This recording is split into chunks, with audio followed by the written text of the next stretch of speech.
जय श्री महाकाल, वंदे मातरम, जय हिंद। दोस्तों स्वागत है आपका एम एग्रीकल्चर नर्सिंग इंस्टीट्यूट के डिजिटल प्लेटफॉर्म पर। जैसा दोस्तों हम सभी जानते हैं कि इसके पहले जो हमने चैप्टर पढ़ा था वो था आपका पशु जांच या एनिमल जजिंग, जिसमें हमने देखा था कि किस तरीके से पशुओं का चयन करना चाहिए। यदि आपको नया पशु आप पालना चाह रहे हैं तो उस पशुओं के इस प्रकार से चयन होता है, तो किस तरीके से पशुओं को पाला जाता है। इसमें हमने देखा था कि गर्भवती यदि कोई गाय है तो उसकी देखभाल कैसे होती है, उसके लक्षण कौन कौन से होते हैं। या उत्तम बैल की हमने बात की थी कि उत्तम बैल में कौन कौन से गुण थे। या फिर हमने बात की थी कि पशु की जो आयु थी उसे किसे ज्ञात किया जा सकता है। नेक्स्ट चैप्टर है दोस्तों हमारा चैप्टर नंबर 7 है।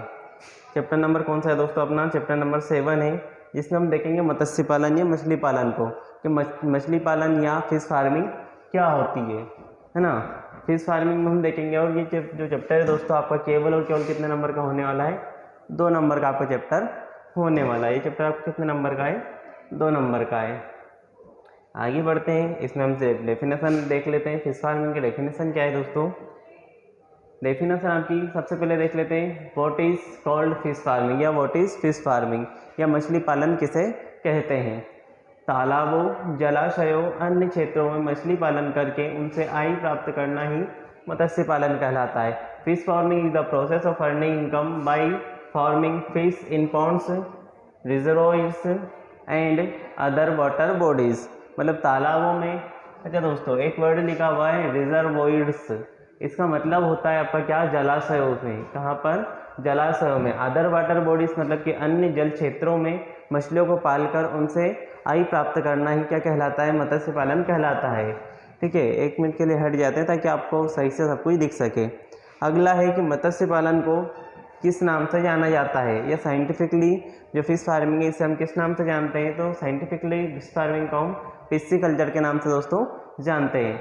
मत्स्य पालन से संबंधित क्रांति की बात कर लेते हैं। ब्लू जो रिवोल्यूशन है, ब्लू रिवोल्यूशन या नीली क्रांति किससे संबंधित है? आपकी मत्स्य पालन से संबंधित है।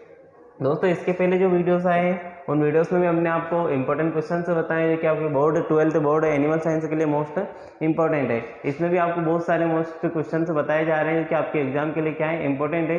दोस्तों यदि आपको वीडियो पसंद आ रहा हो तो वीडियो को लाइक करिएगा, और साथ ही साथ चैनल पर नए हैं तो चैनल को सब्सक्राइब जरूर कर लीजिएगा, ताकि जिससे आपको आने वाली हर वीडियो को नोटिफिकेशन मिल सके। क्योंकि हमारे क्रॉप के, पीसीएमबी के और एनिमल साइंस के वीडियोस अब डेली रूटीन से आने लगे हैं, जो कि आपके बोर्ड के लिए इंपॉर्टेंट है। और आगे जो स्ट्रेटेजी आपकी रहेगी, कुछ 12th बोर्ड के मतलब 12th प्लस से जो कॉम्पिटिटिव एग्जाम्स आती है उनके लिए, या फिर आपके जो भी कॉम्पिटिटिव एग्जाम्स होती है, जॉब के लिए जो एग्ज़ाम होती है उनके लिए, पीएटी एंट्रेंस के लिए, एसएचयू, बीएचयू के, इन सभी के लिए जो है हमारी कोचिंग क्या है, आपको कोचिंग प्रोवाइड करवाती है। ठीक है, कोर्सेज अवेलेबल करवाती है, जिससे कि आप क्या कर सको, आसानी से पढ़ सको। और ये कोर्सेज हमारे पास में ऑनलाइन और ऑफलाइन दोनों फॉर्मेट में अवेलेबल है। नेक्स्ट क्वेश्चन की हम बात कर लेते हैं दोस्तों। नेक्स्ट क्वेश्चन आपका कौन सा है? मछली के मांस का औसत संगठन, right the average composition of the fish flash या मीट, जो भी आप बोलना चाहो। देख लेते हैं, एलिमेंट्स की बात करते हैं। एलिमेंट में वाटर जो होता है दोस्तों कितना होता है? 70 to 80% ओनली। मीट में जो फिश फार्मिंग से मतलब जो मछली का मांस है इसमें लगभग 70 to 80% तो क्या होता है?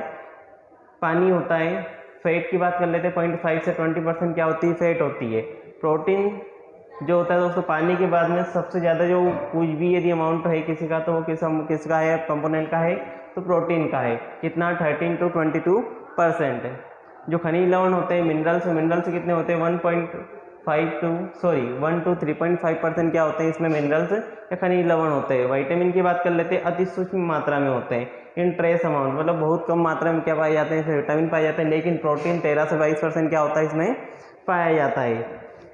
दोस्तों वीडियो पसंद आ रहा हो तो वीडियो को लाइक करिएगा, कमेंट बॉक्स में बताइएगा हमारा पढ़ाने का तरीका या हमारा कंटेंट कैसा लग रहा है आपको। साथ ही साथ बताइएगा कि जो हम पढ़ा रहे हैं ये आपके लिए भी इम्पोर्टेंट है। तो एक बार कमेंट बॉक्स में इतना सा बता दीजिएगा कि हाँ सर आपका कंटेंट पसंद आ रहा है, आपका पढ़ाने का तरीका पसंद आ रहा है, ताकि इससे हमें भी क्या मिलता है? एक मोटिवेशन मिलता है। ठीक है, आगे बढ़ते हैं। भारतीय मछलियों के नाम लिखिए, write the names of Indian fish, मतलब भारतीय मछलियों के नाम। सबसे पहले आप देख रहे हो ये कौन सी? आपकी कतला है ना। नेक्स्ट है आपकी मृगला, रोहू और मोगरी। ये चारों जो मछलियाँ कैसी है? आपकी भारतीय मछलियाँ हैं। ठीक है, कतला, मृगला, रोहू, मोगरी, इनके इंग्लिश नाम भी क्या है? सेम ही रहते हैं। नेक्स्ट क्वेश्चन की ओर बढ़ते हैं दोस्तों। नेक्स्ट क्वेश्चन है विदेशी मछलियों के नाम लिखिए, जैसे right the name of foreign fish, मतलब विदेशी मछलियों के नाम। तो सबसे पहली जो आप देख रहे हो ये कौन सी मछली आपकी कॉमन कार्प है, ये सिल्वर कार्प है। सिल्वर कार्प देख रहे हो, उसका जो शरीर का रंग है, कलर है, किस प्रकार दिखाई दे रहा है, सिल्वर के जैसा दिखाई दे रहा है, इसलिए कौन सी है आपकी सिल्वर कार्प है। ये ग्रास कार्प है, कौन सी है आपकी ये ग्रास कार्प इसका नाम है। ये तीनों मछली आपके सामने दिखाई दे रही है। तो ये कैसी मछलियाँ दोस्तों आपकी विदेशी मछलियाँ हैं, ठीक है। या फिर कई बार फॉरेन ब्रीड्स की जगह एक्सोटिक ब्रीड लिखा आएगा तो भी आपको क्या लगाना है, सिल्वर कार्प, कॉमन कार्प और ग्रास कार्प नाम ही आपको लिखना है। वायुश्वासी मतलब एयर ब्रीथिंग, हम जानते हैं कि जो मछलियां हैं इनमें श्वास लेने के लिए गलफड़े होते हैं, मतलब ये समुद्र के अंदर या नदी के अंदर, जलाशय के अंदर जहाँ भी रहेंगी वहाँ पे सांस ले लेती हैं। लेकिन कुछ मछली ऐसी है जो वायुश्वासी होती है, मतलब कि जो पानी के बाहर भी क्या ले लेंगे, अपनी सांस लेने का कार्य कर सकती हैं, जैसे कि मोगरी, सिंधी और केवर्ड। ये तीनों कैसी मछलियाँ हैं दोस्तों, वायुश्वासी मछलियाँ होती हैं, मतलब एयर ब्रीथिंग फिशेज होती हैं, ठीक है। आगे बढ़ते हैं।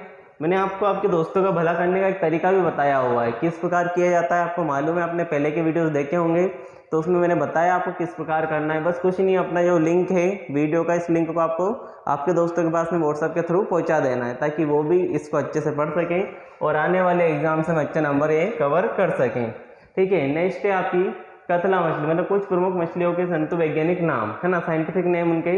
कतला, कतला का जो साइंटिफिक नेम होता है क्या होता है, कतला कतला ही होता है। कतला को भी 2 बार आपको बोल देना तो क्या हो जाएगा, उसका साइंटिफिक नेम हो जाता है।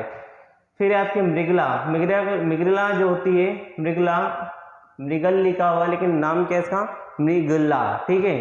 सिरहीनस मृगला, इसका साइंटिफिक नेम क्या है, सिरहीनस मृगला। रोहू का लोबियो रोहिता, रोहू का क्या है, लोबियो रोहिता।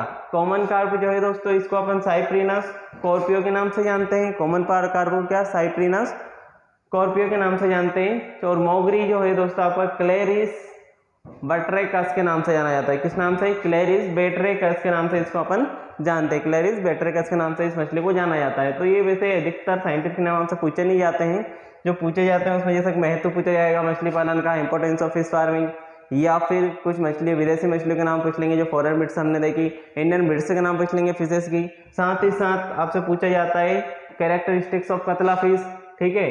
पहले अपन देख लेते हैं क्या, महत्व या फिर importance of fish farming. Importance हम देख लेते हैं, fish are used as food, मतलब मछलियों का उपयोग भोज्य पदार्थ के रूप में भी किया जाता है। Fish are used in various industrial product, कुछ औद्योगिक उत्पाद बनाने के लिए भी मछली का उपयोग किया जाता है। Fish farming can solve problems like mail nutrition, मतलब हंगर। जो मछली पालन है दोस्तों, ये भूखमरी को खत्म करती है। कैसे करती है, अनाज नहीं उपलब्ध है तो इस समय पर आप इसका उपयोग करके भूखमरी मतलब कि भूख को शांत कर सकते हो। इसलिए ये हंगर जो है, मतलब भूखमरी जो है, ये मेल न्यूट्रिशन, सॉरी एक वर्ड भी लिखा हुआ मेल न्यूट्रिशन, कुपोषण, कुपोषण की समस्या को भी खत्म करने का काम करती है। कि हमने देखा इसमें लगभग 13 to 22% क्या होता है दोस्तों, प्रोटीन होता है। जब प्रोटीन का अमाउंट इतना है तो कुपोषण की समस्या को भी ये समाप्त कर सकती है। Fish powder is given to animal as food, पशुओं को भी मत्स्य चूर्ण किस फॉर्म में दिया जाता है, भोज्य पदार्थ के रूप में दिया जाता है। Fish is good source of protein,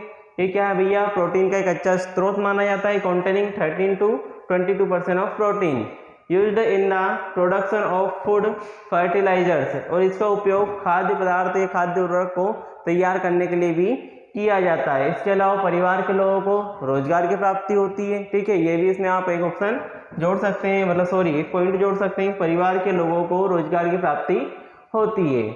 next देख लेते हैं मत्स्य पालन की समस्याएं, क्या क्या फिश फार्मिंग में क्या आती है दोस्तों, आपकी समस्याएं आती हैं। सबसे पहला देख लेते हैं problem of disease in fish, मछलियों में जो बीमारी लगती है उसकी समस्या का सबसे बड़ी समस्या इसमें मानी जाती है। ऑक्सीजन की कमी की समस्या, प्रॉब्लम ऑफ ऑक्सीजन डेफिशिएंसी, कई बार क्या होता है पानी बहुत टाइम तक हम चेंज नहीं कर पाते हैं, ऐसे में ऑक्सीजन की क्या होती है, प्रॉब्लम होती है। मछलियों, प्रॉब्लम ऑफ फिश थेफ्ट, मत्स्य जो होती है मछलियों के चोरी होने की भी क्या होती है, समस्या होती है। प्रॉब्लम ऑफ फिश प्रेडेक्टर्स, लफ्राउस और हैरस, मछलियों के प्राकृतिक शत्रुओं की समस्या, इसको हम क्या बोलते हैं, नेचुरल जो इनेमीज होते हैं, है ना। Problem of natural enemies of fish, है ना, मतलब प्राकृतिक जो शत्रु होते हैं मछलियों के, उनकी समस्या। भैया उनकी समस्या कैसे होती है सर, तो कैसे होती है कि जैसे चील हुए, कौवे हुए, इनको सीधे तालाब से ही उठा करके ले जाते हैं, तालाब हो, नदियाँ हो, या समुद्र हो, वहाँ से सीधे के सीधे इनको उठा करके ले जाते हैं, किडनैपिंग कर लेते हैं, सीधी बात है। Lack of capital and knowledge in fish farming, क्या भैया सबसे पहली तो लैक ऑफ कैपिटल, पूंजी की कमी है।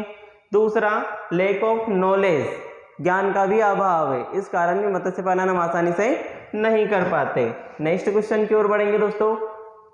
क्वेश्चन समझ में आ रहे हो, पढ़ाने का तरीका अच्छा लग रहा हो, साथ ही साथ कंटेंट अच्छा लग रहा हो तो वीडियो को लाइक करिएगा और कमेंट बॉक्स में एक बार वंदे मातरम लिख दीजिएगा, या फिर ये लिखिएगा कि हम आपको हमारा पढ़ाने का तरीका कैसा लग रहा है।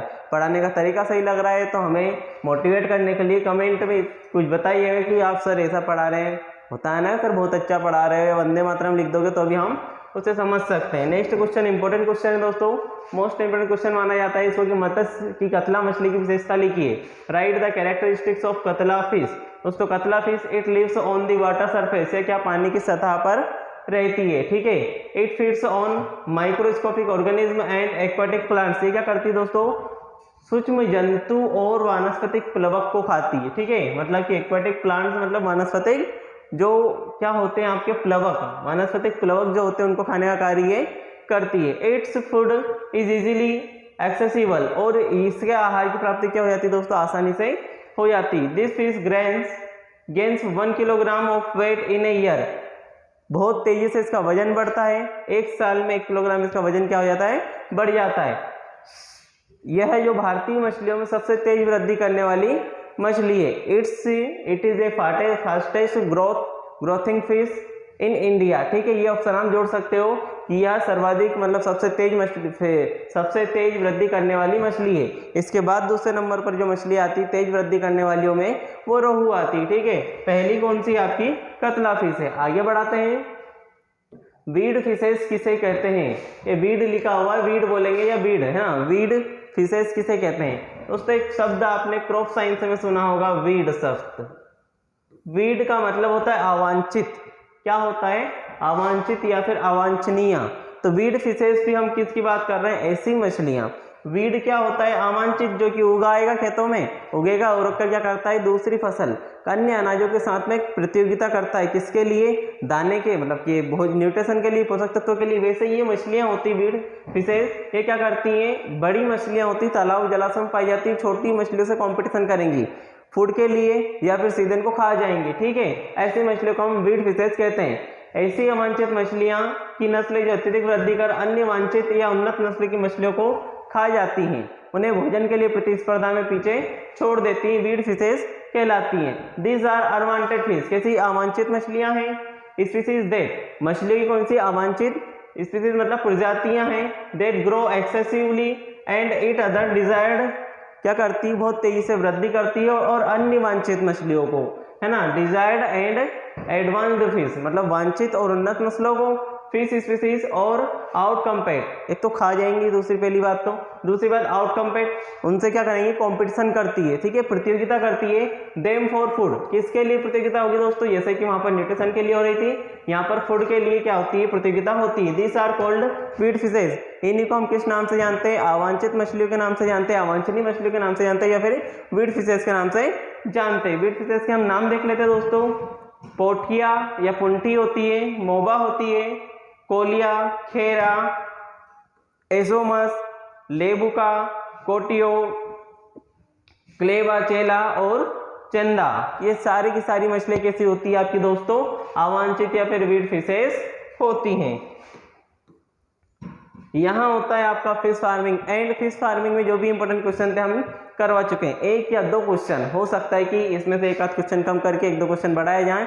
तो आपको जो बोर्ड का भी हम चला रहे हैं, पूरा का पूरा जो चल रहा है सेगमेंट, जिसमें हम चैप्टर वाइज चल रहे हैं, कुछ क्वेश्चन इंपॉर्टेंट यदि छूटते हैं तो एक बार और जब आपके बोर्ड एग्जाम से रहेगी उस टाइम पे हमारे जो क्वेश्चन सीरीज चलती रहेगी उसमें कुछ क्वेश्चन हो सकता है नए 1-2 क्वेश्चन आपको मिल जाए, तो आप घबराइएगा नहीं, आपको हर इंपॉर्टेंट क्वेश्चन यहीं पे मिलेगा, मतलब जो यहाँ मिलेगा वो और कहीं नहीं मिलेगा, और यहाँ जो मिल गया है वो पक्का एग्जाम के क्वेश्चन पेपर में आपको मिल जाना है। तो मिलते हैं नेक्स्ट वीडियो में। नेक्स्ट वीडियो आपका होगा पेगरी के ऊपर, मतलब कि शुकर पालन के ऊपर, जो चैप्टर आपका कितने नंबर का है, 2 नंबर का है। वीडियो पसंद आया हो तो वीडियो को लाइक करिएगा, चैनल को सब्सक्राइब करिएगा, और सब्सक्राइब करने के साथ साथ ऑल वाले नोटिफिकेशन को ऑन कर लीजिएगा, ताकि उससे क्या होगा कि जितने भी हमारे नए वीडियो हैं उनके क्या मिल सके, आपको नोटिफिकेशन मिल सके, ठीक है। और कमेंट बॉक्स में बताइएगा हमारा पढ़ाने का तरीका कैसा लग रहा है। मिलते हैं नेक्स्ट वीडियो में। जय हिंद, वंदे मातरम, जय श्री महाकाल।